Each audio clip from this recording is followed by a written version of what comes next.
Good morning बच्चों। आज आप लोगों का जो ये चैप्टर है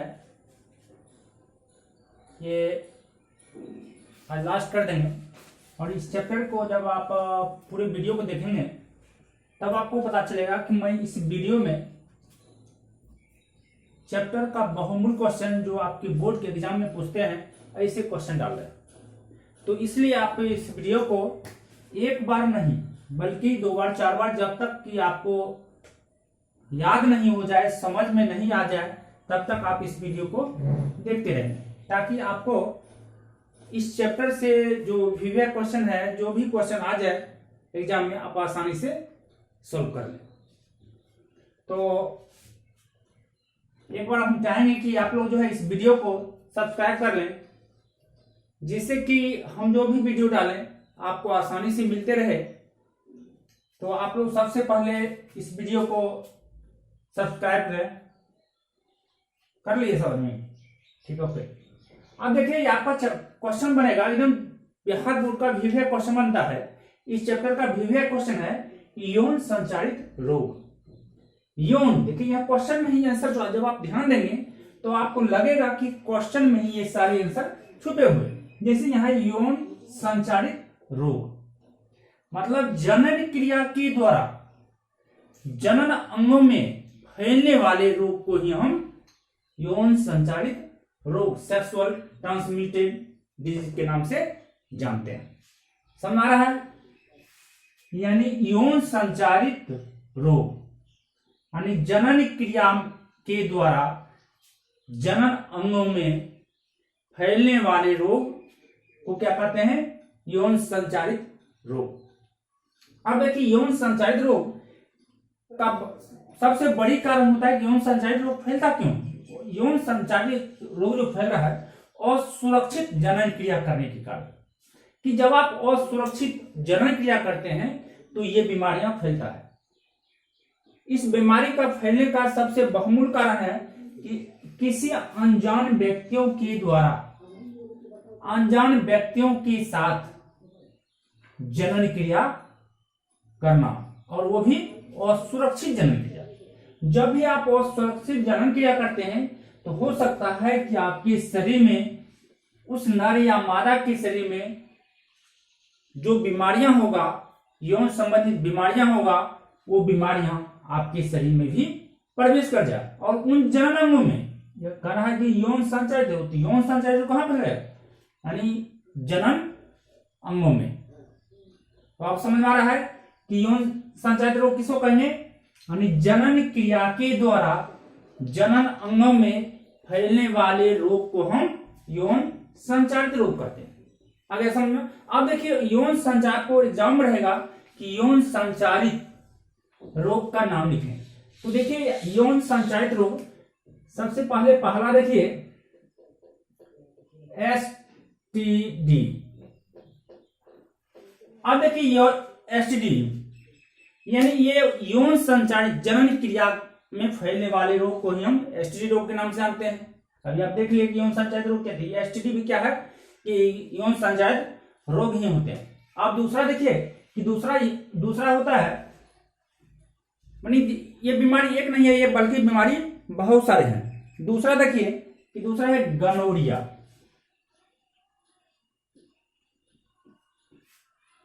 गनोरिया। फिर देखिए आगे सिफिलिस।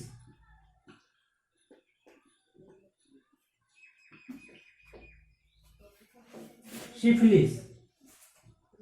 अगला देखिए HIV। फिर आगे देखिए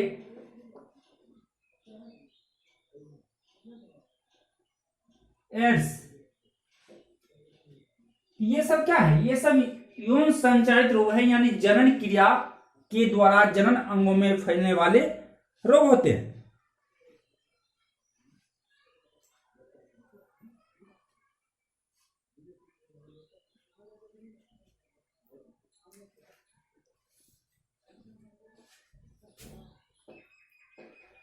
अब देखिए कि आपने देख लिया कि STD, gonorrhoea, syphilis, HIV, AIDS, ये सारे रोग क्या होता है यौन संचालित रोग होता है। इस रोग के साथ साथ एक और रोग होते हैं जिसको हम हर्पीस के नाम जानते हैं। किसके नाम जानते हैं?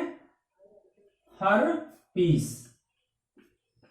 किसके नाम जानते हैं? हर्पीस के नाम। ये सारे रोग जो होते हैं, ये सारी बीमारियां जो होता है जनन अंगों में फैलते हैं, जनन क्रिया और सुरक्षित जनन क्रिया के द्वारा फैलते हैं। अब आपका क्वेश्चन पर आएगा परीक्षा का भी क्वेश्चन कि एसटीडी रोग क्या है। तो एसटीडी रोग जनन अंगों में फैलने वाले रोग ही एसटीडी रोग कहलाता है। समझ आ रहा है? अब दूसरा देखिए कि रहेगा यौन संचालित रोग फैलने के कारण इसके बचने के उपाय को लिखे। देखिए यौन संचालित रोग फैलने का सबसे बहुमूल्य कारण होता है असुरक्षित जनन क्रिया। पॉइंट बना देना है, लिखना है कि यौन संचालित रोग फैलने के निम्नलिखित कारण होते हैं। बस ये पॉइंट नंबर 1 लिखना है। तो निम्नलिखित कारण पॉइंट नंबर 1, किसी अनजान व्यक्तियों के साथ जनन क्रिया करना।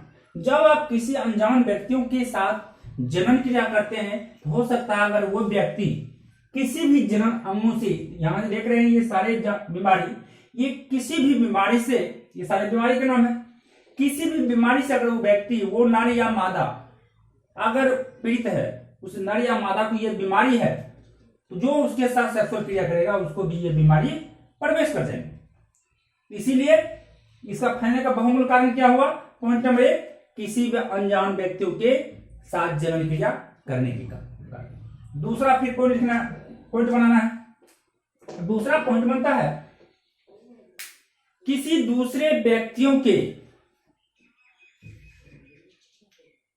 ब्लेड का उपयोग नख बनाने, दाढ़ी बनाने में उपयोग करने के कारण, कि कोई एक व्यक्ति किसी ब्लेड से अपने नख को काटा हो, शेविंग किया हो या अन्य कोई काम किया हो, अब उसी ब्लेड से अगर आप भी करते हैं तो उसके अंदर जो बीमारियां था वो बीमारी आपके शरीर में प्रवेश करने की संभावना बढ़ जाएगी। इसका मतलब है ये भी बहुत बड़ा कारण है। फिर अगला पॉइंट बनाना है, इस प्रकार से पॉइंट लिखना है।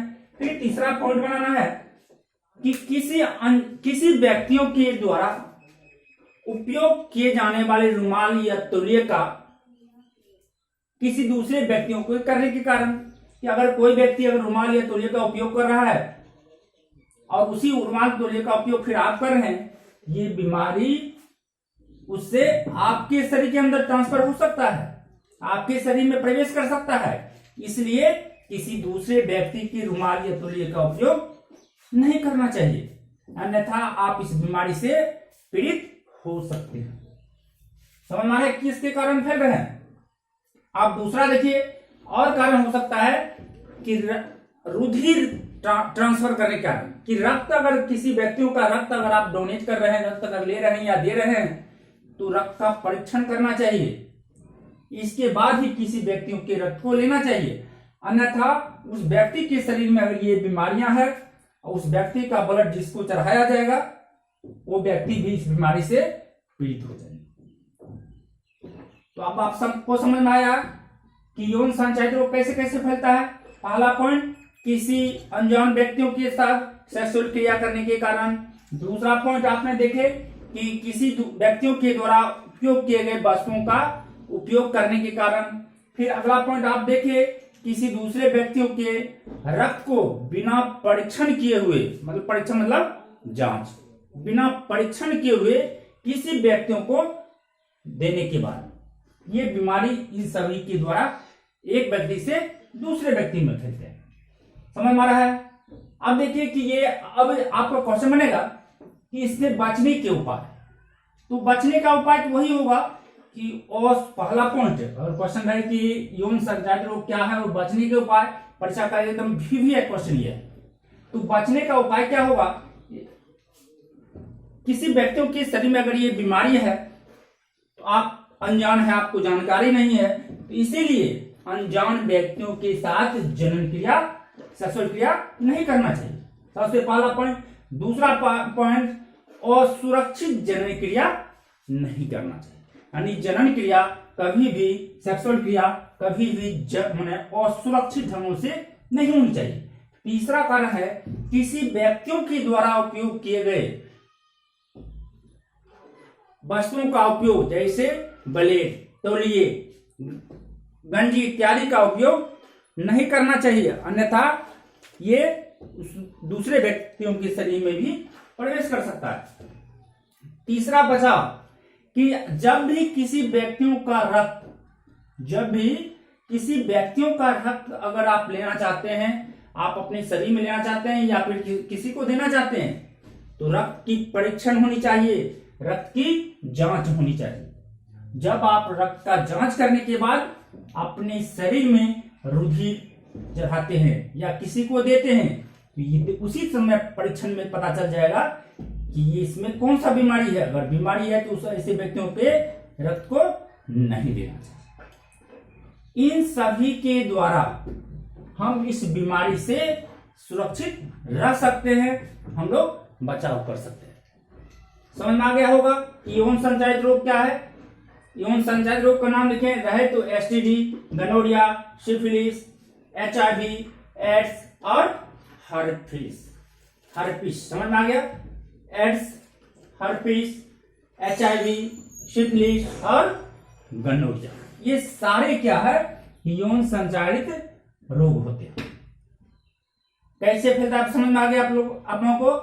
अब आगे देखिए कि अगर किसी व्यक्तियों को यौन संचारित रोग है या नहीं, इसका परीक्षण किन विधियों के द्वारा किया जाता है। ये क्वेश्चन, ये जो अभी आप देख रहे हैं क्वेश्चन, जो इस वीडियो में पढ़िएगा, ये बेहतरीन है, काफी बेहतरीन है और परीक्षा के लिए अति आवश्यक है। आपका ये क्वेश्चन होगा कि यौन संचारित रोग जांच करने की विधि को लिखें। अब यौन संचारित रोग जो जांच होगा, इसके कौन कौन से विधि होते हैं जिस विधि के द्वारा आसानी से यौन संचारित रोगों की जांच किया जा सकता है। अब देखिए यौन संचारित रोग जांच करने की विधि नंबर पॉइंट नंबर 1 कितना 1, यानी यौन संचारित रोग जांच।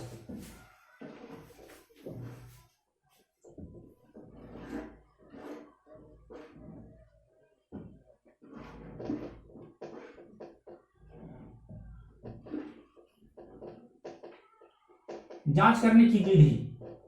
अब ये जो परीक्षण किया जाएगा, किन किन विधियों के द्वारा कैसे कैसे परीक्षण किया जाता है, हम लोग इस परीक्षण की ओर चलते हैं ना। अब देखिए परीक्षण जो करेंगे, इसके निम्नलिखित विधि है। पहला विधि की हम लोग आते हैं। पहला विधि है VDRL। क्या है? VDRL। दूसरा विधि देखिए, दूसरा विधि है DNA संकरण।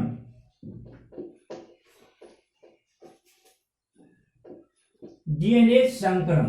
तीसरा विधि है PCR। चौथा विधि है एलिसा।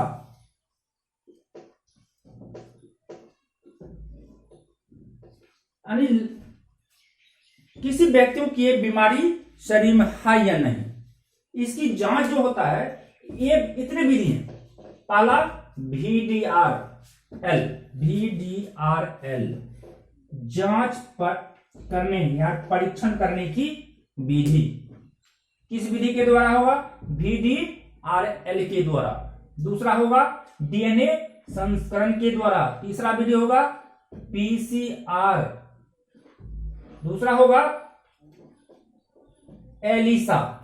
अब देखिए PCR मतलब पॉलीमेरेज चेन रिएक्शन, इसका फुल फॉर्म होता है पॉलीमेरेज चेन रिएक्शन। मतलब DNA के अंदर जो होता है वहां से सीरम निकाल करके और इसका परीक्षण क्या आता है कि इस व्यक्तियों के शरीर में ये बीमारी है कि नहीं। आपके परीक्षा का ये बहुमूल्य क्वेश्चन बनता है कि यौन संचारित रोग क्या है, ये कैसे फैलते हैं, इसके बचने के उपाय को लिखें, साथ ही साथ इनके परीक्षण करने के विधि को लिखें। आप लोगों को मेरे ख्याल से बन जाना चाहिए अब कि कैसे, मतलब ये बनेगा।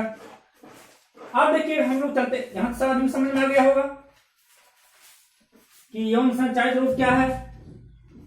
यौन संचारित रोग कौन कौन से होते हैं? गनोरिया, सिफिलिस, HIV, एड्स और हर्पिस। जांच करने की विधि VDRL, DNA संस्करण, PCR और एलिसा। समझ में आ गया होगा कि क्या कहते हैं इसको, एलिसा।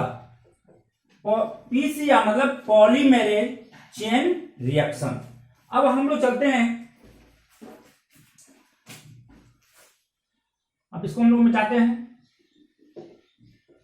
अब यहां ध्यान दीजिए कि इसमें दूसरा पॉइंट बनने हो रहा है। ये क्वेश्चन आपको आएगा परीक्षा में कि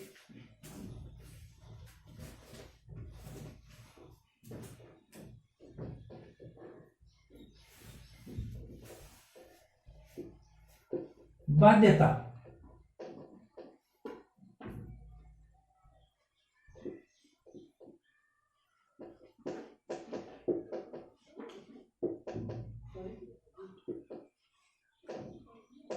इनफर्टिलिटी, इनफर्टिलिटी क्या है, बाध्यता क्या है। मतलब देखिए इसका क्वेश्चन ही आंसर है और ये परीक्षा का VVI क्वेश्चन बनता है कि बाध्यता या इनफर्टिलिटी मतलब जब कोई नर या मादा स्वतः जनन क्रिया के द्वारा बच्चे को जन्म देने में असमर्थ हो, इसको क्या कहते हैं, बाध्यता यानी बांझपन। आपका परीक्षा का VVI क्वेश्चन बनेगा कि बाध्यता या बांझपन क्या है। किसी नर या मादा के द्वारा स्वतः बच्चे उत्पन्न करने की क्षमता नहीं हो तो उसको क्या कहेंगे हम, बाध्यता। अब देखिए कि आपका क्वेश्चन बनेगा कि बाध्यता को दूर करने के उपाय। अगर कोई नर या मादा स्वतः बच्चे उत्पन्न नहीं कर रहे हैं तो उसे किन विधियों के द्वारा, किसके द्वारा बच्चे उत्पन्न कराए जा सकते हैं। यानी ऐसा बहुत सारे विधि है, तो हम लोग कुछ विधि के ऊपर आगे चलते हैं। देखिए बाध्यता का संप्रवेशा समझ गए, बाध्यता मतलब बांझपन। अगर कोई नर या मादा स्वतः बच्चे जन्म देने के योग नहीं हो तो उसको क्या कहेंगे, बाध्यता। अब बाध्यता है, बांझपन है, इसको दूर करने का उपाय कि किस प्रकार से बच्चे जन्म दे। पहला देखिए टेस्ट ट्यूब बेबी।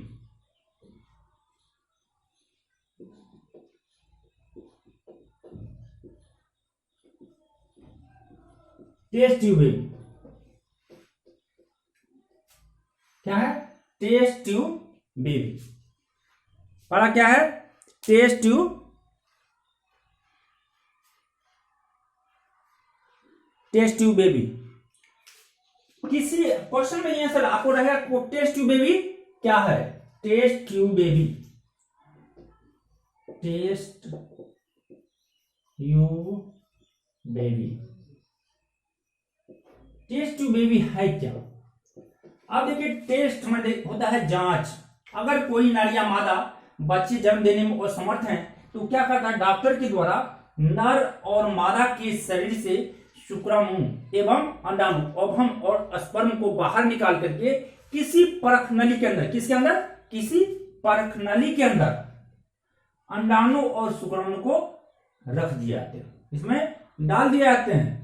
परीक्षण करने के बाद कि ये शुक्राणु और अंडाणु फर्टिलाइजेशन करने के योग है कि नहीं। अगर फर्टिलाइजेशन करने के योग है तो किसी परख नली के अंदर समान तापमान पर परख नली के अंदर शुक्राणु और अंडाणु को डालने के बाद 8 खंडों में जब ये डालने के बाद जब ये निषेचित हो जाते हैं, 8 खंडों में विभक्त होने लगता है, तो इसे मादा के फ्लोपियन ट्यूब के अंदर डाल दिए जाते हैं।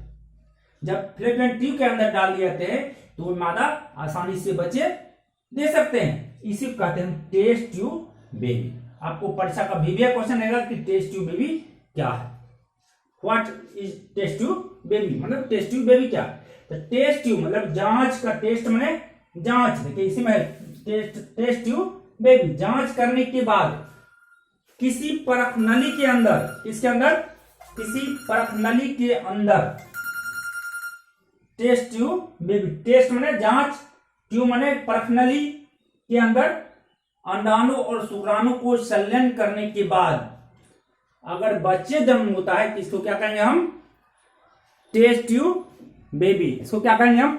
Test tube baby. अब दूसरा देखिए, समझ में बन जाएगा टेस्ट ट्यूब बेबी क्या है। दूसरा है पात्रे निषेचन।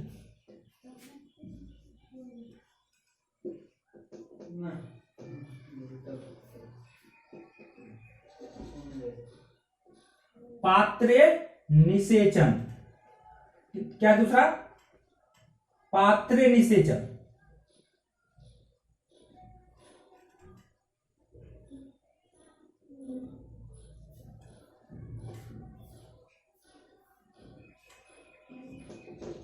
इन विट्रो फर्टिलाइजेशन,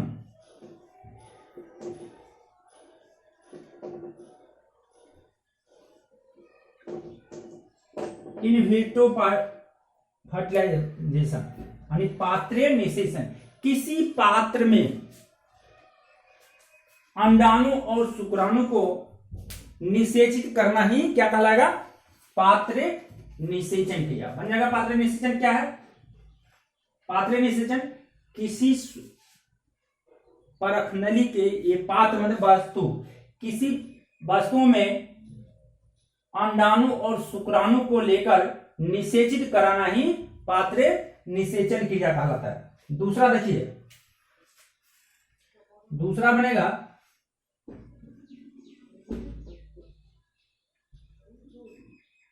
ICSI, अंतः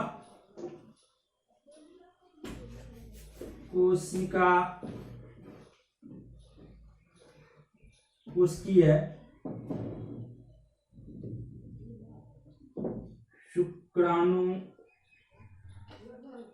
निषेचन।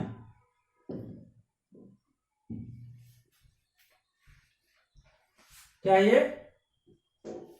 ICSI, अंतः कोशिकीय शुक्राणु यानी किसी कोशिका, अंतः कोशिकीय शुक्राणु निषेचन यानी किसी शरीर के किसी कोशिका के अंदर शुक्राणु को निषेचित करना ही अंतः कोशिका शुक्राणु निषेचन कहलाता है। इसके द्वारा दूसरा होता है गिफ्ट, फिर अगला होगा गिफ्ट। क्या होगा? गिफ्ट।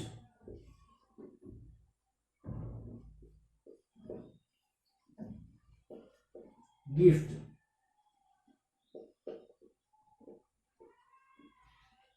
गिफ्ट यानी बाध्यता को दूर करने के लिए इतने विधि है: टेस्ट ट्यूब बेबी, पात्रे निषेचन, अंतः कोशिकीय शुक्राणु निषेचन और गिफ्ट। इसके द्वारा ऐसे मादा जो स्वतः बच्चे देने की योग्य नहीं है, ऐसे मादा भी आसानी से बच्चे उत्पन्न कर सकते हैं।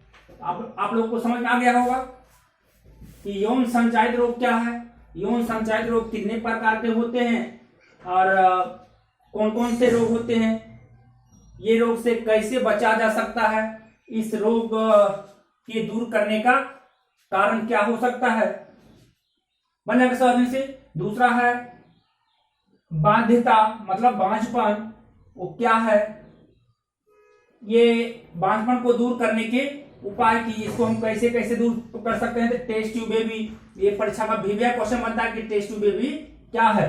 तो किसी परख नली के अंदर शुक्राणु और अंडाणु का निषेचन करना जिससे बच्चे की उत्पत्ति हो, इसको क्या कहेंगे हम? Test tube baby. अब यहां तक समझने को बन जाएगा। अब हम यहां से कोई दिक्कत है?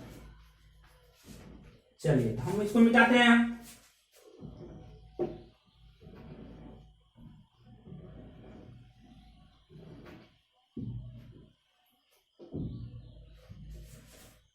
अब दूसरा देखिए कि दूसरा आपके बनेगा एमटीपी। एमटीपी है क्या?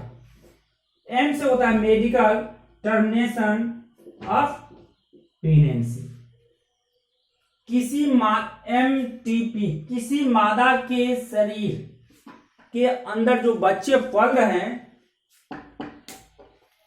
किसी मादा के एम है medical, MTP medical termination pregnancy, किसी मादा की शरीर यूट्रस के अंदर अगर बच्चे पल रहे हैं, इस बच्चे का जांच क्या जाता है, किसी का आनुवांशिक रोग का, ये बीमारी का, कि यह आनुवांशिक बीमारी है। अगर बीमारी है तो इस बीमारी की जांच करने के बाद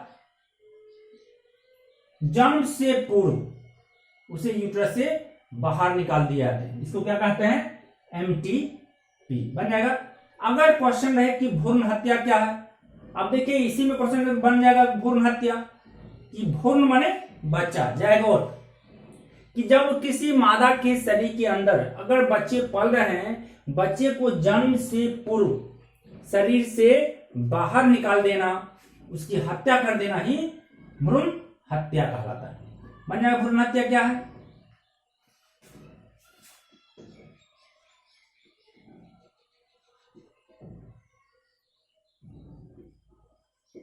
भ्रूण हत्या, देखिए भ्रूण हत्या मतलब भ्रूण मन होता है जायगोट, बच्चा, जब बच्चे बन रहा है, यानी किसी मादा के यूट्रस के अंदर पल रहे बच्चे को जन्म से पूर्व ही उसे यूट्रस से बाहर निकाल देना क्या कहलाएगा, भ्रूण हत्या, जो कानूनी अपराध है। अगर कोई आदमी भ्रूण हत्या करता है और प्रशासन को, सरकार को इसकी सूचना मिल जाए तो उसके ऊपर जो है कठोर कानूनी कार्रवाई की जाती है। इसीलिए भ्रूण हत्या कानूनी अपराध है, भ्रूण हत्या नहीं करनी चाहिए। तो बच्चों आपने यौन संचारित रोग के बारे में पढ़ लिए, इसको आप एक बार नहीं बल्कि बार बार पढ़िएगा। मैं आपको कुछ इसमें क्वेश्चन दे रहे हैं, जिस क्वेश्चन को आप घर पर रिवाइज कीजिएगा, क्वेश्चन को बनाइएगा, लिखते जाइए आप लोग क्वेश्चन। देखिए पहला क्वेश्चन है, यौन संचारित रोग क्या है। क्या है, यौन संचारित रोग क्या है, इसके कारण, बचने के उपाय और यौन संचारित रोग के नाम को लिखें। हो गया। दूसरा है यौन परीक्षण करने के विधि को लिखें। फिर अगला क्वेश्चन बनेगा टेस्ट ट्यूब बेबी क्या है। टेस्ट ट्यूब बेबी क्या है। फिर अगला क्वेश्चन बनेगा कि भ्रूण हत्या से आप क्या समझते हैं। समझ गए आप लोग, समझ में आ गया होगा। तो मेरे ख्याल से आप लोग इस वीडियो को एक बार नहीं, जब तक आपको समझ नहीं आ गई तब उतनी बार आप इसको देखते जाएगा, आपको आसानी से समझ में आ गया होगा। और मैं अब जो आगे वीडियो डालेंगे उस वीडियो को भी आप देखेगा, मैं उसमें कुछ ट्रिक देने जा रहा है जो देखना आपके लिए काफी जरूरत है, कि जो चीज आपको याद करने में समय लगता है उसको आप याद नहीं करें, कि कैसे आप बिना याद किए हुए छोटे से ट्रिक के सहारे आप सदा के लिए याद रख सकते हैं एग्जाम में, जो आपको आपके लिए काफी भी होता है। तो ठीक है, मैं आशा करूंगा कि आप लोग इस वीडियो को लाइक कर लिए हमने, और जहां तक हो सके आप शेयर करते रहेगा दूसरे लोगों के ऊपर। तो जय हिंद बच्चों।